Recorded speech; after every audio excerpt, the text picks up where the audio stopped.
Although it was briefly mentioned earlier in the season by a clone sitting near Crosshair, the Defense Recruitment Bill played a major role in the 2 Bad Batch episodes we received this week. So what exactly is it, and why is it so important? Following the end of the Clone Wars, clone troopers continue to serve under the now Galactic Empire, being used as task forces throughout the galaxy to wipe out any opposition from separatist-controlled planets or otherwise. However, due to the cost of cloning and wavering loyalty in some, the clones were not a viable option for the future of the Empire, especially after Tapoka City on Camino and its cloning facilities were destroyed by Rampart. The Defense Recruitment Bill proposed the gradual decommissioning of old clone troopers and their replacements with civilians, recruited from around the Empire to fill the ranks of the new army.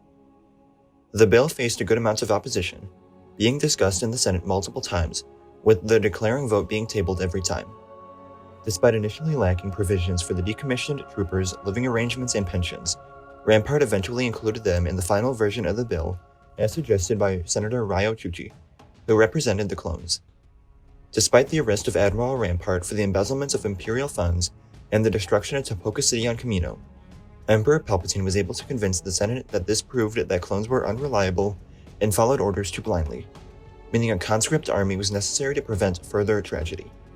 Now that the bill has passed, the rest of the Bad Batch Season 2 will likely focus on clones dealing with the fact that they are no longer necessary to serve the Empire. It will be a gradual transition, but we saw in these episodes that the clones were not a fan of the bill, and only wanted to keep fulfilling their purpose of being in combat. This may be where the assassin clone comes into play. The clone sent to assassinate Slip and Senator Chuchi had his numbers wiped from the system and appeared to have been brainwashed of sorts, claiming to be a believer in something. For the clones that want to continue the fight, the passing of the bill likely gives them two options.